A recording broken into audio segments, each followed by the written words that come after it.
Welcome back to Privy. Privy is a podcast about bathrooms, recorded from my home bathroom. I'm your host, Hunter Hoover, and I love bathrooms. Welcome back, everyone. Thank you for being here. Happy Privy Christmas. This is our second episode of the season. We hope that your holiday cheer, your logs have been festive, your sprays have been holly and jolly. And yeah, we're just kicking off. You know, we tried something different last time. We did our Mr. Hanky special. If you haven't listened to our Mr. Hanky special for the year, go back, listen to the last episode. It was an interesting time. You know, we're trying new stuff, trying this format of the watch along. We'll see. If you like the watch along, let me know. Maybe we'll do it again. But there's a hustle and bustle this season, you know. And I really feel like Privy Christmas snuck up on us this year. And I blame Thanksgiving for being so late. As of the point of this record, I still have not decked the exterior halls. The inside, you know, our inside halls are fully decked. I've decked my halls so hard inside, but outside they remain but undecked. And part of that is just the hustle and bustle, and part of it has just been wet and cold. It's not been opportune. And so we're trying to get into the holiday season and celebrate. And here on Privy, for our celebration of Privy Christmas, we always take a yearly look at Mr. Hanky's exciting adventures in South Park. And as I noted, we did that last time. You can go listen to that episode. But the other thing that we like to do every year is we like to take a little pause and explore some of the stranger Christmas traditions from around the world.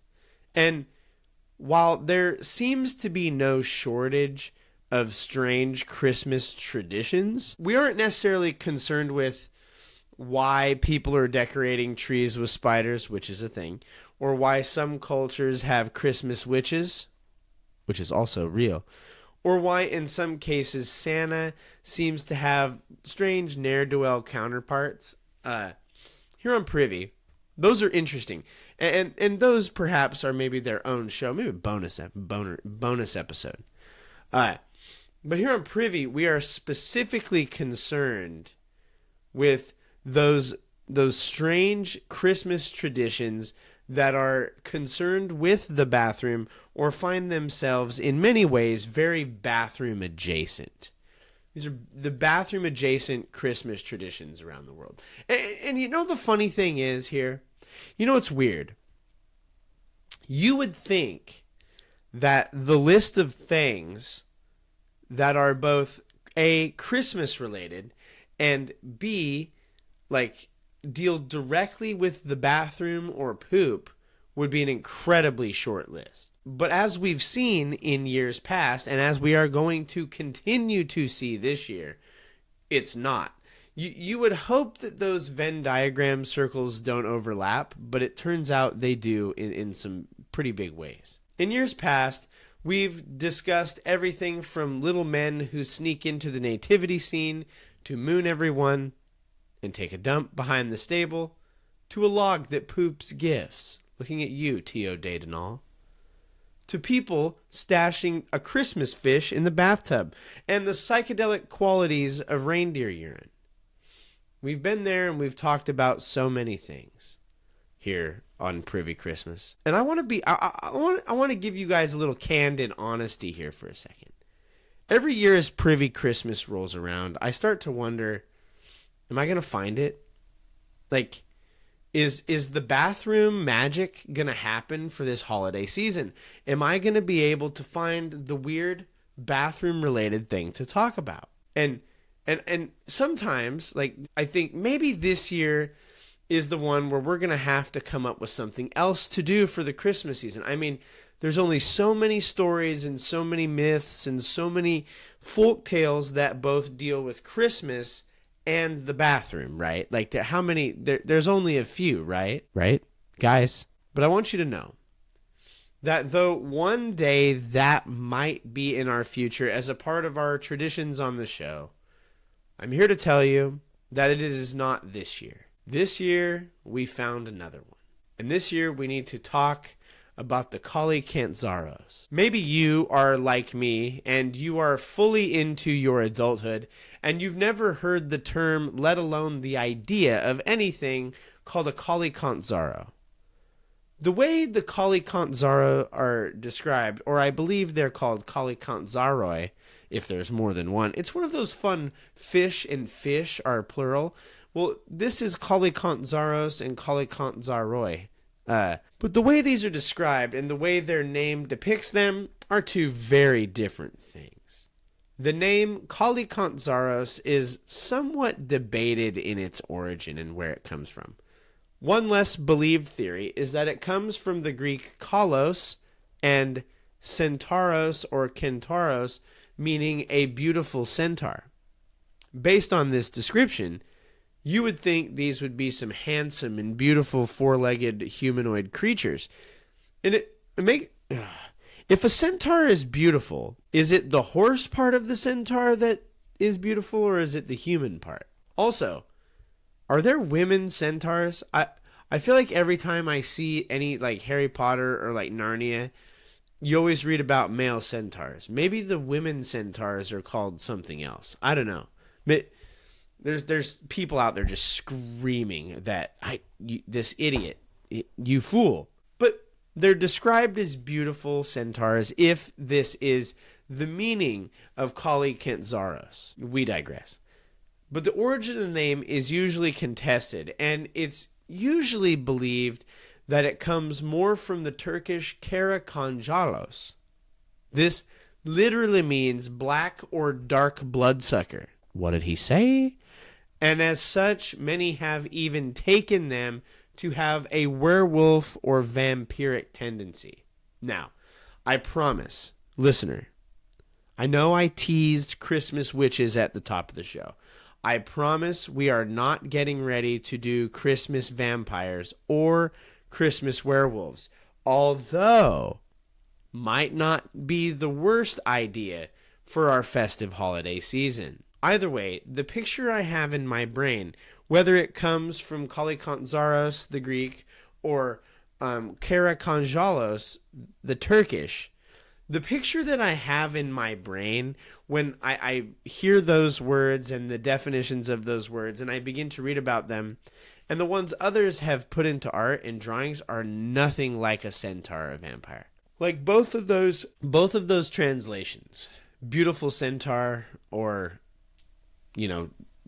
black or dark bloodsucker, as we begin to describe these creatures, you're going to hear that neither of those descriptions is fitting. And we have strayed far from the course if this is how we want to portray them. The thing is, what these things look like, what the Calicantzaros look like, is not exactly agreed on. Primarily because these creatures are part of the solstice or Christmas season celebrations and traditions throughout much of Europe and Anatolia, also known as Asia Minor. Because they are a part of such a wide variety of cultures' solstice traditions and myths and folklore, the stories about them and the descriptions of them and the origins that they derive from are going to vary as often as the culture varies. The appearance of the Calicantzaros differs and varies between the Greeks that draw these little holiday weirdos, showing them to have kind of like animal parts. They have like hair and horse legs and boar tusks. And they're honestly like kind of faunish looking. They're giving big Mr. Tumnus vibes. I think on the regular, I think if you rolled up to me on any given Wednesday or Thursday, and you just rando foundo me, you would find that I give probably level 2 to level 4 Mr. Tumnus vibes. I aspire to give people Mr. Tumnus vibes. I think Mr. Tumnus vibes is something we all ought to shoot for in 2025. Here's what I want to say. A person could do much worse than Mr. Tumnus. I'm just going to say it. And to be giving off the Mr. Tumnus whole just shtick, like, oh, look, I'm a pranciful little goat man that lives in the rocks. Like, it's not the worst thing. It's better than the like casually homeless sitch that I usually got going on. You know what I'm saying? But yeah, big Mr. Tumnus going on here. Maybe that's what Mr. Tumnus really is. Maybe the Narnia story does take place around Christmas. Maybe Mr. Tumnus was a Kalikanzaros. Fan theory. Some cultures depict the Kalikanzaros as huge, towering monsters. Others depict them as small, tiny, little impish creatures that sneak into your home. Some say that they are really just small humans and are depicted as such and are usually depicted as being primarily male. Others say that the Kalikanzaros have body parts that are normal size and others that are misproportioned to the rest of the body. You know, you got little Dougie Kalikanzaros. He's totally normal, except for he's got like a rat-sized body and like a Machamp from Pokemon-sized arm. And that's right where his tail is. He's got a flippin' muscle arm just scorpioning out his butthole. Not the butthole. It's the tail. I don't know. The tail doesn't come out. How related is the tail to the butthole? It's for another day. Others depict the Kalikanzaros as small, black, demon-looking humans with long tails. In many stories, they eat vermin. They stink. They smell real bad. They're blind, and they are said to spend their days sitting underneath the earth. Now, I want to note the primary sources and the primary tales about the Kalikanzaros come to us from Greek folklore. And in these stories, the Greeks believe that the Kalikanzaros live underground, where they spend their days, day in and day out, sawing on the trunk of the world's tree that holds the earth in place. They're chaotic. They want to destroy the earth. You know, classic Greek earth goblins. And to do so, they spend 353 days of the year sawing on a big old tree. You know, maybe if I'm back to the orange vanilla. You know, maybe if we just gave all the Kalikanzaros in the world just an orange vanilla polar seltzer, maybe they'd chill out on the world's tree. Really just muffin the world's tree. Do y'all remember the 12 days of Christmas? Well, it turns out that those days are a bit sinister than we thought. And to really appreciate the heart of the Kalikanzaros, we have to know a little bit about the 12 days of Christmas. The 12 days of Christmas is a song about gift giving. And the 12 days of Christmas extends from Christmas Day, December 25th, all the way to January 6th. I know. Spooky, right? For those or it runs from the birth of Jesus Christ to the Epiphany of the Three Kings Day on January 6th. And what I want to say is, for all of those people that are triggered that my tree is still up in January, I want you to hear this. Take that. The 12 days of Christmas run December 25th to January 6th. It is totally acceptable to have your Christmas tree up in January.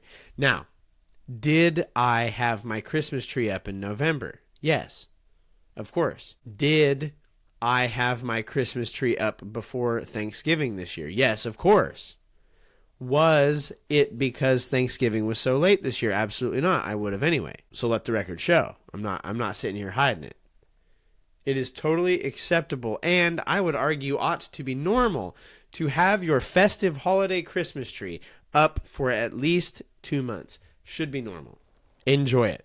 Now I got a Christmas fake, and I know all the people out there, they're gonna be like, "Oh, you need to have a real tree, or it's not a real Christmas tree." Well, here I have a couple things to say to you: saving money, not lighting my house on fire.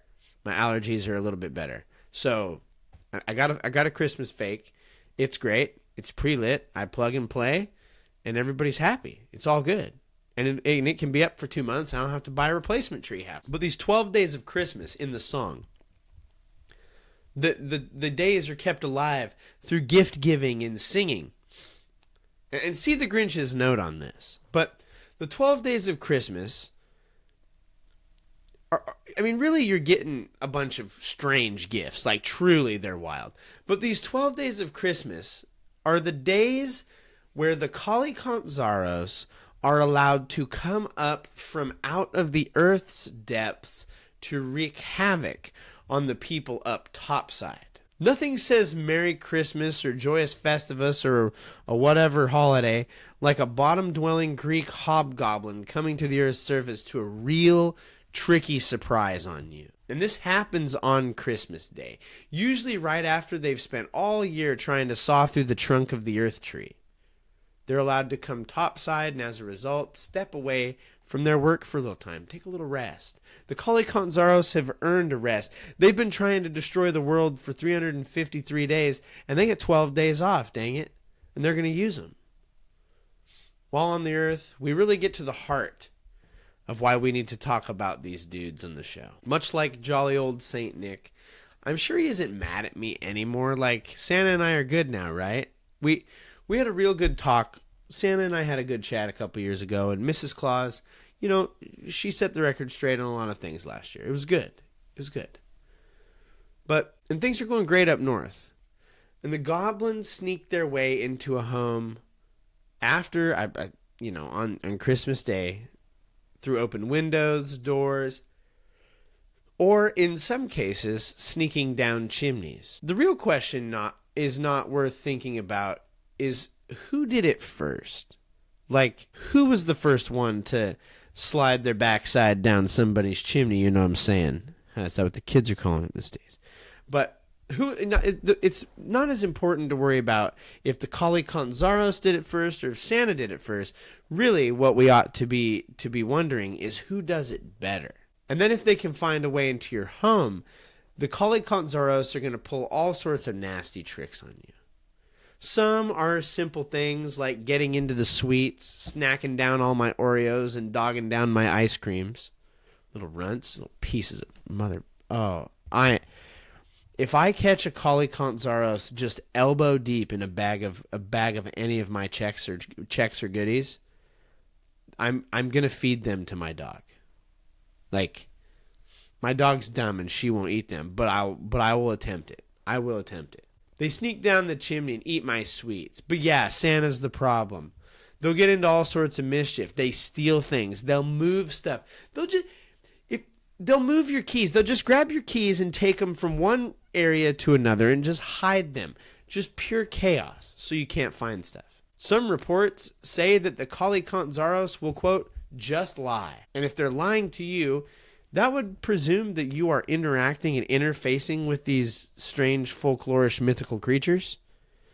Some reports, again, say they're lying. Other reports have them tormenting you. Serving you, like stuff that is just tormenting to the soul, like serving you tea instead of coffee or giving you a brown sugar cinnamon Pop-Tart when you asked for mixed berry or strawberry. Or like taking the TP off the roller and setting it just out of arm's reach on the floor. Taking the bathroom... the Kalikanzaros are going to yank the bathroom mat anywhere in the months of November, December, January, or February. Here's the deal. And I know I got a little bit on this last week. But in the months of November to February, there must be a bath mat below the toilet. There must be. You have to keep the dogs warm. If you get up in the middle of the night and to shotgun splatter the bowl, you got to keep the dogs warm. Torment, the term, the Kalikanzaros are going to torment me. That idea seems a little too vague. But none of those reasons are why we're here. What puts these Christmas goblins as the star of our episode is some of the antics they get up to are very bathroom. One of the reports tells of the Kalikanzaros, quote, peeing into your drinks and urinating into your holiday cooking. So that sucks. If I walk in the kitchen and I got a little hobgoblin just got his wiener out peeing into my soup, I'm going to be very upset. And that's just the start. Imagine, if you will, put on your imaginary little thinker cap here. Instead of Santa, jolly old Saint Nick on Christmas Day, and for 12 days following, you had a small, impish goblin sneaking in, takes a fat leak in your Christmas stew or whatever you got brewing. Where did this come from? Like, who sat down and said, yeah, and they steal your keys. Oh, that's good. Oh, and sometimes they'll lie to you. Oh, that's great. Oh, and I know, let's have them take a fat wee right into the Christmas dinner. No, Dave. For goodness sakes, Dave. Every time we pitch a new folklore idea, they don't have to pee something. You know, they don't have to pee or poop. It's fine. Like, was people's bakes and sweets randomly coming smelling out like urine mid-Christmas? And they're like, oh, I don't know what happened. It really smells like pee. Like, my fruitcake really smells like somebody Team Rocket blasted off a fat urine stream into it. I bet it was, oh gosh, I bet it was those rascally Calicant Zaroi, right, guys? Yeah, I don't suck at baking. It's probably those guys, right, guys? You guys seen them. You've heard. This is the least of it.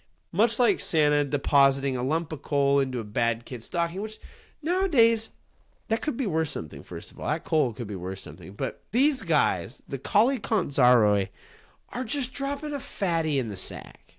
Fatty in the sack. TM, TM, TM, TM. Name of me every time I go camping. Fatty in the sack. And I know I've joked a few times about Santa leaving a little special brown bag deluxe in the bad kid's stockings. But it's a joke. Like, Santa, if you're listening, and I know you're listening, it's literally in the song. He hears you when you're sleeping. You know what, actually, Santa, can you chill the frick out? I don't want you hearing me when I'm sleeping. First of all, I know I fart. Second of all, I mouth breathe. So, like, don't listen to that. Like, and don't look at me. Don't look at me, Santa. You sick freak. Santa, I'm sorry. You're a very nice man. Your wife's nicer, but you're a very nice man. But, like, don't poop in the bad kids' stockings. Even though the bad kids don't respect their parents and they have vape at school and they call their teacher the F word, don't poop in their stockings. Like, I know that it would be totally warranted and it would make perfect sense to drop the fattest stack in the bad kids' stockings. Like, I know that if a person did that, they would be totally justified. They would be celebrated. But even though it in all senses of the idea, all the bad kids having fat turds dumped into their stockings sounds good, we should not do it. So, yeah. Santa, leave the stocking stuffing to the Greek Christmas goblins. This is truly deviant. They pop up, they ruin your food, they defecate all over your Christmas cheer and make the place smell weird. What a bunch of jerks. Should be noted, there's a number of different types of Calicant Zaroi. One, the Catachanas, can't stop eating. They're just Pac-Man gobbling up all your food. They can't get enough eats, anything in sight, and they stink while they do it. It's like they eat and they're farting while they do it. The Magaras have a big fat drum-like belly that leaves terrible filthy smells all over people's food. They're just ripping ham. They're just fully passing beef all over your food. You've heard of pink eye? If these guys got a hold of your pillows, you have pink eye for sure, 100%. The Mantracukos, the chief, stocky, short-legged, clumsy, ugly, and dangerous to no one. He hides away all day and night and goes out and teases women. He's kind of a pig, you know. He's kind of a man-ho. You know, like, he needs to chill out. He needs to take a cold shower, a little polar plunge to chill him out. Next is the Cosmocides. These are all types of Calicant Zaroi, by the way. Copsomocides is like a lame hunchback with a weakness for pancakes and honey. This sounds like my type of dude. Like, just describe me in my mid-60s. Hunchback with a mean desire for pancakes and honey. Heck, I'm halfway there now. Sign me up. This guy and I could hang. If this guy wants to come on over, pancakes and honey, worst case scenario, I got to make extra. The Malaperta, if housewives forget to make sure lids are on pans, the Malaperta will grab that chance to urinate all over what's cooking. So cover your cooking, ladies. Men, But it says ladies. It says housewives. Calla Velonis is quoted as being as, quote, long as a string of macaroni. He has a tail that ends in an arrow and can pass through keyholes, sieves, and colander holes. He is extremely agile and fast in his movements. Peroritus has a long, soft nose like an elephant. He shows up shortly before the rooster crows and has a talent of mimicking people's voices. He's over here just doing impressions at 3 a.m. Just an absolute annoying son of a gun. Catsipodiaris, or Megas calicanzaros, is a goat-foot, and he's the boss. He's vicious, miserable, rude, lazy, and bald with goat's legs. Not a pretty picture. He is the one that people picture when they think of calicanzaros. One of them looks like a big old frog. One of them has weird, bottom teeth that hang over his lips. He likes to make fun of priests, so that's kind of fun. And these delineations seems kind of senseless and more just like they're variants on the same thing. But yeah, the two to watch out for are the ones that are peeping. There's a peeper in there, you know what I'm saying? But the ones that are peeing and pooping all over your food, maybe the one that's going to fart in your Cheerios, you don't want him around. You keep him out here.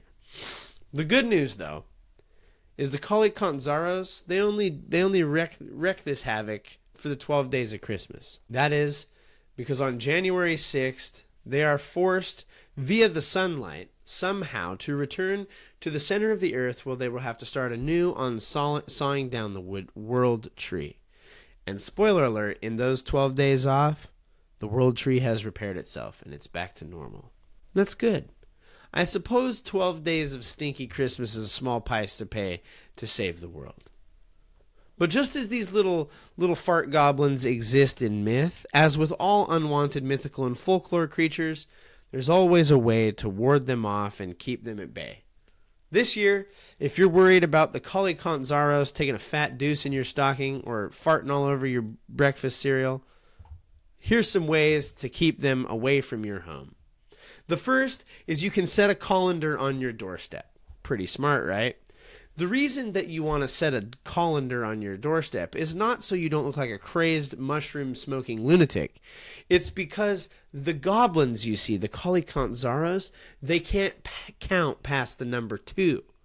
And so when they see the colander, how many holes does a colander have? 1, 2. Oh, sweet Lord in heaven, what do? I've hit a number that I can't utter. It should be noted, it's not that the calicanzaros don't understand the concept of a number past 2. They understand that the numbers go past 2. Rather, because the number 3 is viewed as holy, they believe that to utter the number would be to doom themselves to destruction. So yeah, colanders are a big line of defense here. You can paint a black cross on your doorstep, though I doubt this is part of the Greek culture, maybe part of the later Christianized or maybe Greek Orthodox defense against these little crap goblins. Burning a smelly shoe in the fire or burning something stinky in your fire pit to keep them from coming in. This method is noted, ties these creatures to the later idea of the Norse Yule and Yule log and Yule tide. They don't like the sun and run away and hide when it comes out. Seems pretty easy to defeat. Keep your stews covered and check your stocking before you just go elbow deep into it. How do they count past 2 to stay above ground for the 12 days of Christmas? Maybe it's a movement of the sun thing, kind of how my dog knows it's Sunday even though she can't count. It should also be noted, many cultures have a variant of these goblins. In Serbian folklore, they're called the Karakonza, where it'll jump on the back of citizens walking in the dark on the 12 days of Christmas and hitch a ride to wherever the person's going to go. They do not treat adulterers well either. They do not like adulterers. In Bulgaria, they are more demonic and seem to come out any time of the year. As such, they have customs called the kukeri to scare them away. In Albania, these are undead. Zombie goblins, zomblins, who move about in January and clang about in iron chains. To me, this is sounding a lot like the ghost of Christmas past, in the thing. Oh, and by the way, if your kid was born on one of those 12 days, the 12 days of Christmas, or if your kid was born on Saturday, they could possibly become a calicanzaros. born on Saturday. I've been making that joke for a while, and it turns out it has some standing in this culture. These 12 days of Christmas perhaps would be better off as the 12 days of Kali Kantzaros. On the 12th day of Kali, on the 12th day of creepy goblin Christmas, my enemies gave to me 12 quarts of pea soup, 11 months of sawing, 10 stinky goblins, 9 origin stories, 8 hours of darkness, 7 honey pancakes, 6 stolen candies, 5 stocking turds, 4 small black crosses, 3 scary numbers, 2 stinky fire shoes, and a colander on my doorstep. Just a thought. Maybe a regional variant. But what's the connection? How does this sneak into the solstice in the Christmas culture? If only we had a large man who was also proficient at sneaking into people's houses, who also liked to leave things behind, who could give the Kali Kantzaros a purpose and maybe give them a means by which they can do good, such as making toys or taking care of the reindeer. And he could give them a place to live where there is less sun. Maybe one of the, poles of the earth somewhere. And perhaps while they're there, they could live under an ice cave or wherever the elves live. I mean, Kali Kantzaros. Did I say that out loud? Next time you set up your elf on a shelf, think about it being a goblin on a noblin. You know what I'm saying? There's nothing great that rhymes with goblin. I shot my shot. We do all sorts of things here. But with this theory in mind, do the idea of Christmas elves possibly have some ties to the Kali Kantzaros, the Greek turd goblins of Greek Christmas? That'll bring us to the end of another episode of Privy. Thank you guys so much for being here. As always, don't forget to leave us a rating or review. The 5-star options are preferred. You can leave that review on Apple Podcasts or Spotify Podcasts. For every rating and review you leave, we'll donate some money to the Wounded Warriors and Living Water International as a reminder to keep pooping in the free world. This free world was not always free, and it's still not free. And there are parts of our world who have less access to clean water than we do. As a reminder to pursue cleaner water for all. You can send us an email, privycast@gmail.com. Follow us on social media at Privycast on all social media. You can follow me. I'm at Owlet7. If you're bold and daring, you can follow Randy Bowles at Randy Bowles on Instagram to check out those Randy Bowles. Send us episode suggestions, comments, feedbacks, concern if you want to be a part of the show, if you have something you want to pitch, if you have your own podcast and you want to do a little tradesy, swapsy, I would love to have you on Privy. Shoot me an email, privycast@gmail.com. We'd love to hear from you. This brings us to the end of another episode of Privy. Thanks to Kevin and Poddington and all of the other places that we got our cool sound effects and intro and outro songs. You can check them out in the ding dong below. Go look at those. Thank you all for being here. Keep pooping in the free world. Own your stank. Wash your butthole. And now, as always, don't forget to flush.